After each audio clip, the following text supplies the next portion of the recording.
History भी जैसा में। तो प्यारे बच्चों, आज के इस वीडियो लेक्चर में पढ़ने वाले हैं क्लास 11 की भूगोल। इसके अंदर हम इस चैप्टर फर्स्ट को पढ़ने वाले हैं, जो कि चैप्टर फर्स्ट के एमसीक्यू क्वेश्चन होने वाले हैं। कुछ क्वेश्चन ऐसे होंगे, अगर एग्जाम में मान के चलिए इस चैप्टर से अगर 5 क्वेश्चन पूछे जाते हैं तो कहीं ना कहीं 3 से 4 क्वेश्चन आपके इन क्वेश्चनों में से होंगे। इस बात की मैं जिम्मेदारी ले लेता हूँ। मैं आपसे एक बात कहना चाहता हूँ, प्लीज़ इस वीडियो को शुरू से अंदर देखना, बिल्कुल स्किप मत करना, क्योंकि ये जो वीडियो लेक्चर बहुत ज़्यादा इंपॉर्टेंट रहने वाला है। और इसके साथ साथ मैं इस चैप्टर के बारे में इसी वीडियो को समझाने वाला हूँ। और क्वेश्चन के लास्ट में, इस वीडियो के लास्ट में मैं आपको बहुत ज़्यादा महत्वपूर्ण बातें शेयर करूँगा इस चैप्टर के अनुसार। तो चलिए स्टार्ट करते हैं इस वीडियो को। अब देखिए, ये चैप्टर है बच्चों, देखो चैप्टर फर्स्ट है भूगोल का, इसका नाम है भूगोल एक विषय के रूप में। आपको पता है आज से पहले आप लोगों ने भूगोल पढ़ रखा होगा क्लास 6 में, 7th में, 8th में, 9th में, 10th में। आज आप 11th क्लास में आ चुके हैं। यहाँ पर हमें इस भूगोल को प्रॉपर एक सब्जेक्ट में पढ़ना है, स्टार्टिंग से पढ़ना है। बात समझ रहे मेरी? एक बात कहना चाहता हूँ, हमें इस वीडियो को स्टार्ट करने से पहले समझना पड़ेगा बच्चों कि हम पढ़ क्या रहे हैं। आपको याद होगा हम पढ़ रहे हैं भूगोल, जिसे आप इंग्लिश में कहते हैं जियोग्राफी। क्या कहते हैं बच्चों? जियोग्राफी। क्या आपको पता है जियोग्राफी शब्द का मतलब क्या होता है? तो चलिए स्टार्ट करते हैं वीडियो को यहाँ से। देखिए, सबसे पहला प्रश्न दिया गया है, जियोग्राफी शब्द का अर्थ बताइए। हमें पहले जानना ही जरूरी हो जाता है, क्योंकि हम भूगोल को पढ़ रहे हैं तो हमारे ये जानना जरूरी हो जाता है कि भूगोल होता क्या है। तो मैं आपको बताना चाहूँगा, जो भूगोल शब्द है वो जियो प्लस ग्राफोस, जियो और ग्राफोस को जोड़कर जियोग्राफी शब्द का निर्माण किया गया। जियो प्लस ग्राफोस को जोड़ करके जियोग्राफी शब्द का निर्माण किया गया। हमें यहाँ पर ये भी जानना होगा कि जियो का मतलब क्या होता है। देखो जरा ध्यान से, जियो और ग्राफोस को जोड़कर जियोग्राफी बना। अब जियो का मतलब होता है पृथ्वी, और आपको ये पता होना चाहिए ग्राफोस का मतलब होता है वर्णन करना। तो यहाँ पर यह हो गया भाई, जियोग्राफी का अर्थ क्या होगा? पृथ्वी का वर्णन करना। ठीक है, पहला क्वेश्चन। चलिए अब बढ़ते हैं अगले क्वेश्चन की ओर। अगला क्वेश्चन है, निम्नलिखित में से किस विद्वान ने भूगोल शब्द का प्रयोग किया? ऐसा कौन सा व्यक्ति था, ऐसा कौन सा विद्वान था जिसने जियोग्राफी शब्द का सबसे पहले प्रयोग करा होगा? आपके पास ऑप्शन 4 हैं। देखिए जरा ध्यान से, कौन कौन से ऑप्शन है। ऑप्शन नंबर पहला हेरोडोटस, दूसरा है गैलीलियो, तीसरा है इरेटास्थनीज, चौथा है अरस्तु। मैं आपसे एक बात कहना चाहूँगा, यहाँ पर 4 विद्वान दिए गए हैं। इन चारों में से जिसने सबसे पहले भूगोल शब्द का प्रयोग किया, उस व्यक्ति का, उस विद्वान का नाम है इरेटास्थनीज। क्या नाम बच्चों? इरेटास्थनीज। मैं आपसे एक बात और कह देना चाहता हूँ, आप इन 3 साइंटिस्टों के बारे में विस्तार से पढ़ेंगे, और मैं अगली वीडियो जब एमसीक्यू लेके आऊँगा तो वहाँ पर इन तीनों के बारे में बताऊँगा। मैं इतना हिंट देता हूँ, अगले आने वाले चैप्टर में आप अरस्तु, गैलीलियो और इरेटास्थनीज के बारे में आप पढ़ने वाले हैं। तो आप ये बात ध्यान रखना कि भूगोल शब्द का सबसे पहले प्रयोग इरेटास्थनीज ने किया था। इसके हटके में एक क्वेश्चन कहना चाहता हूँ, भूगोल शब्द का प्रयोग तो इरेटास्थनीज ने किया था, लेकिन भूगोल का जो जनक था, उसका नाम था हैकोटियस। एग्जाम में कई बार आ चुका है, नहीं लिखा मैंने, बता दिया, लिख लीजिएगा। भूगोल का जो जनक है वो हैगा हैकोटियस। चलिए अब बढ़ते हैं अगले क्वेश्चन की ओर। देखिए जरा ध्यान से, निम्नलिखित में से किस लक्षण को भौतिक लक्षण कहा जाता है? ऑप्शन है आपके पास। ऑप्शन में बताया गया है बंदरगाह, मैदान, सड़क, जल, उघाड़। इस ऑप्शन में से हमें आंसर को निकालने से पहले मैं आपको समझाना चाहूँगा इस प्रश्न ने बोला क्या। ध्यान देना बच्चों, निम्नलिखित में से किस लक्षण को भौतिक, आपको पता है भौतिक क्या होता है बेटे? भौतिक को आप कंपेयर कर सकते हो प्राकृतिक से। किससे बेटे? प्राकृतिक से। ध्यान रखना, भौतिक को आप कंपेयर कर सकते हो प्राकृतिक से। भौतिक का मतलब होता है जैसे वह सभी चीज़ें जो कि प्रकृति के द्वारा दी गई होती हैं, उसे आप भौतिक कहते हो। एग्जाम्पल के द्वारा आपको मैं समझाने की कोशिश करता हूँ। जैसे मृदा प्रकृति ने दी, भौतिक है। जलवायु प्रकृति ने दी, भौतिक है। पानी प्रकृति ने दिया, भौतिक है। और वायु प्रकृति ने दी, भौतिक है। बात को समझ रहे हो मेरी? अब मैं कहूँ कुर्सी बनाना, ये प्रकृति नहीं है। घर प्रकृति नहीं है। बात को समझ रहे हो? ये सब चीज़ें प्रकृति नहीं है। अगर मैं कह दूँ रेलवे स्टेशन प्रकृति नहीं है, बंदरगाह प्रकृति नहीं है। क्योंकि जो चीज़ें मानव अपने हाथों से, अपने विचारों से विचार करके बनाता है वो प्रकृति नहीं कहलाता, और जो चीज़ प्रकृति नहीं होती वो भौतिक नहीं होती है। तो चलिए क्वेश्चन को थोड़ा समझते हैं दोबारा से। भौतिक पूछा है, मतलब वो पूछा है निम्नलिखित में से किस लक्षण को भौतिक लक्षण कहा जाएगा। मतलब प्रकृति कौन सा है इन ऑप्शन में, ध्यान देना। पहला बंदरगाह, आपको पता है बंदरगाह क्या होता है? बंदरगाह बच्चे वो होता है जो किसी भी देश के किनारे, किसी भी देश के किनारे पर जो चीज़ वाहनों के आने के लिए, वाहन मतलब शिप वगैरह होती है ना, इस देश से उस देश का जो माल को बेटे आयात और निर्यात किया जाता है, तो जितने भी शिप्स आके जहाँ पर लगे होते हैं वो बंदरगाह पर खड़े होते हैं। तो प्रकृति ने दिया नहीं था, मानव ने खुद बनाया अपने व्यापार को चलाने के लिए। बात को समझ रहे हैं मेरे? व्यापार को चलाने के लिए बनाया, तो बंदरगाह है। तो आप शायद समझ चुके हो कि ये प्रकृति नहीं है। जब प्रकृति है तो भौतिक भी नहीं है। आगे देखो, सड़क। अच्छा भाई, सड़क किसने बनाई? मानव ने बनाई है ना, तो ये भौतिक नहीं है। अगला जल विभाग। जल विभाग का मतलब होता है बच्चे वो चीज़ें जहाँ पर पानी को स्टोर किया जाता है, मानव के द्वारा स्टोर किया जाता है, उसे बोलते हैं जल विभाग। इसका मतलब क्या है? ये भी क्या है? प्रकृति नहीं है, मतलब भौतिक भी नहीं है। आपको पता है मैदान, मैदान जो है यह प्रकृति है, प्रकृति, और इसलिए क्या होगा? ये भौतिक भी होगा। अब आप कह रहे हो सर ये मैदान प्रकृति कैसे, भौतिक कैसे? तो बात को जरा समझना। कुछ चीज़ें ऐसी होती है ना जो कि मानव खुद नहीं बनाता, मानव खुद नहीं बनाता। समझने के लिए देखना जरा ध्यान से। जैसे जब हम लोग यहाँ पर, जैसे हमारी जनरेशन जब यहाँ पर पृथ्वी पर आई, तो मैदान तो उसे कहा जाता है ना जो कि प्रकृति ने हमें दिया। हम उस मैदान पर कब्जा करके गार्डन बना लेते हैं, पानी को स्टोर करके नहाने का कुछ बना लेते हैं, घर बना लिया, महल बना लिया, एडिटोरियम बना लिया, स्कूल बना लिया, कॉलेज बना लिया। हमें तो गॉड गिफ्ट तो मैदान मिला था ना, मैदान को साफ किया जाता है, भराव किया जाता है। तो मैदान क्या हुआ? मैदान बेटे भौतिक हुआ। तो इसका आंसर क्या होगा? भौतिक नहीं, सॉरी मैदान। याद रहेगी बात। आपसे मैं एक क्वेश्चन यहाँ पर पूछना चाहता हूँ, जो बच्चा समझदार हो वो आंसर दे पाएगा। मैं अगर आपसे पूछूं क्या नदी भौतिक है, तो कुछ बच्चे बोलेंगे हाँ भौतिक है।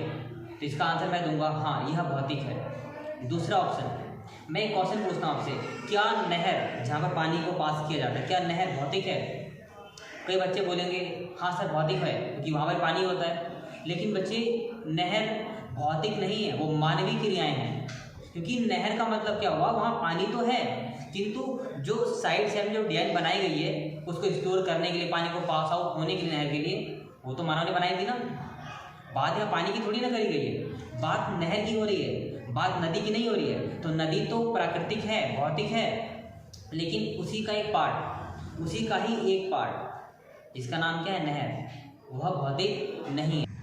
एक और एग्जाम्पल की बात करते हैं। जैसे मैं कहूँ आपसे मैदान और खेत में कौन भौतिक है, तो बच्चे सोचेंगे मैदान भौतिक है ही है, और खेत, बच्चे खेत जो मानवीय क्रियाएं हैं, क्योंकि जो खेत है ना वो तो है मैदान के ऊपर, लेकिन उसको जब मैदान में हमने खेती कर दी तो उसका नाम दिया खेत का। तो इसे किसने बनाया? मानव ने बनाया। तो मेरे हिसाब से समझ चुके हैं बेटे कि भौतिक क्रियाएं क्या होती हैं, जो कि डायरेक्टली प्रकृति के द्वारा दी गई हो, उसी आप कहते हो भौतिक क्रियाएं। ठीक है, तो यहाँ पर इसका आंसर क्या होगा बेटे? मैदान। अगला क्वेश्चन देखिए, निम्नलिखित में से कौन सा प्रश्न कार्य कारण से संबंध से जुड़ा हुआ है? ऐसा कौन सा, इन चारों में से कौन सा ऑप्शन है जिससे आपको कारण के बारे में पता लगता है? किसके बारे में पता लगता है बच्चों? कारण के बारे में। बात को जरा सुनना ध्यान से। कारण बताने वाला सिर्फ एक ही शब्द है जिसे आप कहते हैं क्यों। क्यों, ध्यान रखना। इसका आंसर क्या होगा बच्चे? क्यों। आप अब कहेंगे कि सर ने क्यों का आंसर क्यों कहा? क्योंकि आप जानते हैं आप कोई भी काम कर लेते हो, आप घर पर जाते हो, पेरेंट्स पूछते हैं कहाँ गया था, आपने कहा मैं यहाँ गया था, उन्होंने पूछा क्यों गया था, तो रीज़न, कारण का मतलब क्या होता है, कारण सिर्फ एक ही शब्द देता है आपको, जिसका नाम क्या है बच्चों, क्यों। यहाँ कुछ समझाने की आवश्यकता हो ही नहीं सकती है। अगला क्वेश्चन देखिए, अगला क्वेश्चन है निम्नलिखित में से कौन सा कालिक, बच्चों कालिक का मतलब होता है काल, और काल का मतलब होता है समय। बात को समझना ध्यान से। कालिक संश्लेषण करता है, इन चारों में से ऐसा कौन सा शब्द है जो कि कालिक के बारे में बताता है। कालिक मतलब काल मतलब समय के बारे में बताता है। तो आप ये बात जानते हैं ना बच्चों कि जो काल है, काल इतिहास से जुड़ा हुआ है। इतिहास ही हमें बीते हुए समय के बारे में जानकारी देता है। ये बात आप पहले से जानते होंगे। तो इसका आंसर होगा इतिहास। इसका आंसर होगा बच्चे इतिहास। चलिए बढ़ते हैं अगले क्वेश्चन की ओर। अब मैं थोड़ा सा चैप्टर की स्टार्टिंग में आता हूँ। आपको पता है हमने भूगोल के बारे में पढ़ा था। भूगोल के जो जनक थे ना बच्चों, भूगोल के जनक थे इरेटास्थेनीज। मैं एक बात कहना चाहता हूँ, भूगोल के सब थे इरेटास्थेनीज, लेकिन अब भूगोल को हम लोगों ने जब पढ़ने की स्टार्टिंग करी ना, तो भूगोल को पढ़ने के लिए बच्चे बनाए गए दो उपागम। शब्द को सुनना, उपागम। क्वेश्चन एग्जाम में आएगा उपागम के नाम से। उपागम को आप कहते हो तरीका। भूगोल को पढ़ने के दो तरीके बताए गए थे बच्चे। पहला तरीका था क्रमबद्ध। कौन सा मेथड था बच्चों? क्रमबद्ध तरीका, पढ़ने का तरीका। क्रमबद्ध भूगोल किसने प्रचलित किया? तो जो क्रमबद्ध तरीके से पढ़ने का जो तरीका था, उसको एक साइंटिस्ट थे, भूगोलवेता थे, जिनका नाम था हमबोल्ट। क्या नाम था बच्चों? हमबोल्ट। तो इसका आंसर होगा फर्स्ट, हमबोल्ट। जो ये रीटर है ना, रीटर ने भी एक पढ़ने का तरीका दिया था, भूगोल को पढ़ने का ही तरीका दिया था। उस मेथड का नाम दिया था उन्होंने प्रादेशिक। क्या नाम दिया था बच्चों? प्रादेशिक। बात को जरा समझना ध्यान से। देखो एक प्रश्न यहाँ लिखा, नीचे लिखा मैंने, प्रादेशिक उपागम किसने दिया? लिखा है ना, कार्ल रीटर ने दिया। किसने दिया बच्चों? कार्ल रीटर ने दिया था। बात को समझना, भूगोल शब्द का जो सर्वप्रथम देने वाला जो व्यक्ति था उसका नाम था इरेटास्थेनीज। लेकिन भूगोल को पढ़ने के दो तरीके बताए गए थे। पहला वाला बताया गया बेटे क्रमबद्ध, और दूसरा वाला बनाया गया प्रादेशिक। पहले वाला जो था उसे हमबोल्ट ने दिया था, और दूसरे वाले मेथड को इसने दिया था, रीटर ने दिया था। ठीक है बच्चों, अब पहुंचते हैं अगले क्वेश्चन की ओर। देखो जरा ध्यान से। 18वीं शताब्दी में जर्मन के दो प्रसिद्ध भूगोलवेताओं के नाम बताओ। 18वीं शताब्दी में ऐसे कौन से दो जर्मन के भूगोलवेता थे, उनके बारे में बताना है। तो मैं आपसे एक बात बताना चाहता हूँ। आपको पता है भूगोल को पढ़ने के लिए दो मेथड बनाए गए थे। पहले वाले को बोला बेटे क्रमबद्ध उपागम, दूसरे वाले को प्रादेशिक उपागम। अब क्रमबद्ध जिसने लिखा और प्रादेशिक जिसने लिखा, वो दोनों ही जर्मन के थे और 18वीं शताब्दी के थे। एक बात मैं आपसे कहना चाहता हूँ बेटे, जिसने क्रमबद्ध दिया था हमबोल्ट और दूसरा रीटर, आपको पता है इसका समय काल क्या था? हमबोल्ट का समय काल था 1769 से 1859 तक, और जो रीटर था इसका समय काल था 1779 से 1859। और ये दोनों का समय काल यहाँ बताया गया है, और दोनों ही जर्मन के थे। इन्होंने क्रमबद्ध के बारे में बताया था और रीटर ने प्रादेशिक के बारे में बताया था। आपको ये बात याद रहेगी। चलिए बढ़ते हैं अगले क्वेश्चन की ओर। देखिए कौन सा तत्व भौतिक भूगोल से संबंध नहीं रखता? भौतिक भूगोल, भौतिक लक्षण एक ही चीज है।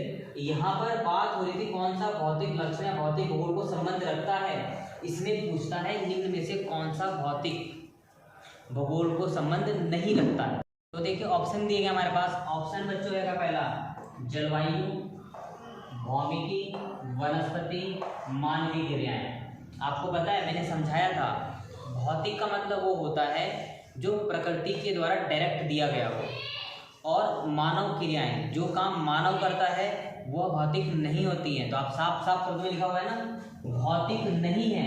तो मानव की जो क्रियाएं हैं, सड़क बनाना, बंदरगाह बनाना इत्यादि, ये मानवीय क्रिया होती हैं। और साथ में सभी मानव क्रियाएं लिखा हुआ है।